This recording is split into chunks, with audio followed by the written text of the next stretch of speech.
एक सर मसला आता है बार बार नॉर्मलाइजेशन का, ज़रा ये समझा देंगे। हमने यूपीएससी वालों से भी बहुत सुना और अब एसएससी वालों से भी सुन रहे हैं। सुन लीजिए, नॉर्मलाइजेशन मोस्ट एग्जाम बॉडीज करते हैं। मेरे ख्याल से नीट एक टाइप का करता है, एनटीए कुछ करेगा, यूपीएससी पता नहीं, बाकी एजेंसीज करते हैं।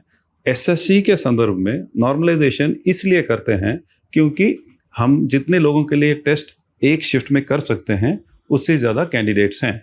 जैसे आपने रिसेंटली सिलेक्शन की बात की, वो नंबर थोड़ा गलत है क्योंकि वो अगले एग्जाम का नंबर है।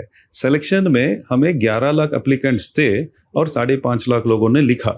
वो बड़ा नंबर जो है अगले एग्जाम्स में आएंगे, वो सारा एप्लीकेशन प्रोसेस कंबाइंड एग्जाम का है।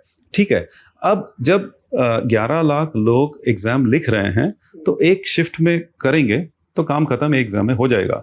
जब ये डिजिटल एग्जाम है, कंप्यूटर पर बैठ के करना है, सेंटर्स चाहिए, तो सेंटर्स में एग्जाम लिखते हैं। तो अगर मान लीजिए देश भर 50,000 लोग लिख सकते हैं तो 11 लाख मुझे मान लीजिए अगर उतने लोगों को लिखना है तो 22 शिफ्ट होगा। तो जब अलग अलग शिफ्ट में एग्जाम किया जाता है, अलग अलग शिफ्ट में क्वेश्चन पेपर तो एक नहीं हो सकता है जी, तो लीक हो जाएगा। तो 12 इसी एग्जाम के लेंगे तो अगर 22 शिफ्ट हैं तो 22 क्वेश्चन पेपर्स होंगे। हाँ। और क्वेश्चन पेपर्स में वेरिएशन हो सकता है कि आज थोड़ा इजी निकले, अगला थोड़ा टफ निकले। आप कुछ भी हो, दूसरे शिफ्ट वाले को पहले शिफ्ट का अनुभव है, उसके बारे में कई वीडियोस आएंगे, न्यूज़पेपर क्लासेस आएंगे। तो इसको करेक्ट करने के लिए इस प्रावधान का नेम है नॉर्मलाइजेशन। मतलब नॉर्मलाइजेशन करने के लिए कई संस्थाएं कई फॉर्मूला लेते हैं। जैसे गेट एक टेक्निकल एग्जाम है, उनका नॉर्मलाइजेशन फॉर्मूला अलग है। एसएससी का अभी पिछले 1 मई तक एक फॉर्मूला था जो कई सालों तक एग्जाम में यूज़ किया जा रहा है। उस फॉर्मूला के दौरान जब हम नॉर्मलाइज करते हैं, कुछ एग्जाम्स में निकला कि इससे बढ़िया तरीका क्यों ना हो सकता है, बल्कि जब 2 एग्जाम्स में फ़र्क ज़्यादा हो गया। आर यू सेइंग कि पिछले साल तक एसएससी का नॉर्मलाइजेशन फॉर्मूला जो था वो फॉल्टी था? नहीं, बिल्कुल नहीं।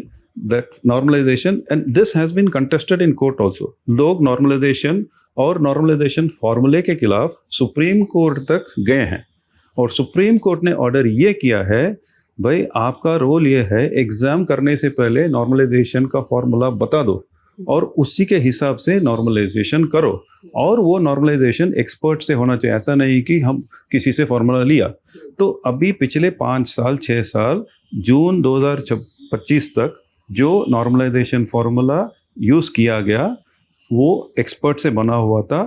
कुछ लोगों ने उसको क्वेश्चन किया और कोर्ट ने बोला कि भाई नॉर्मलाइजेशन फॉर्मूला जब तक कंसिस्टेंट है, गलत नहीं है। तो सारे कोर्ट्स ने माना है। और ये न केवल एसएससी का, ये बिहार एसएससी हो या पीएससी हो, यूपी पीएससी हो, सबका केस में कोर्ट ने यही कहा है।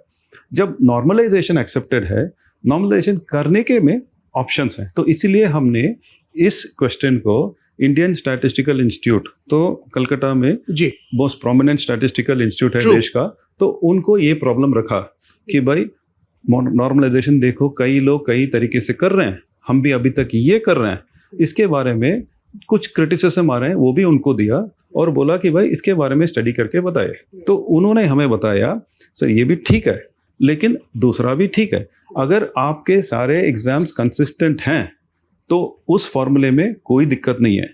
अगर पेपर्स में आपके डिस्प्यूट्स हैं, डिफरेंसेस ज़्यादा हो गए तो वो डिविएट करेगा। इसलिए क्यों ना आप ये दूसरा फॉर्मूला ले लो जिसको हम बोलते हैं इक्वी परसेंटाइल नॉर्मलाइजेशन।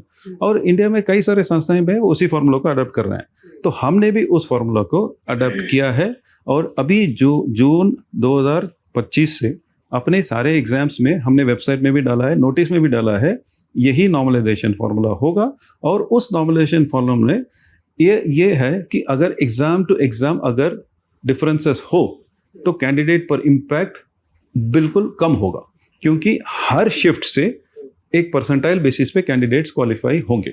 और ये this is only about the first level. About the second level जो मैं कह रहा था, अगर नौकरी के लिए सेकेंड टायर एग्जाम चल रहा है, अगर उसमें 2 एग्जाम्स हैं और एक ईजी है एक मुश्किल है, उसमें जितना भी नॉर्मलाइज करें हो सकता है कि उसको कोई अन्याय परसीव करेगा। तो ये बात भी अभी रिसेंटली सुप्रीम कोर्ट को नीट वाले केस में गया है और सुप्रीम कोर्ट में आदेश दिया है कि maximum possible extent second tyre exams should be single shift. तो वो भी हमारा प्रयास रहेगा।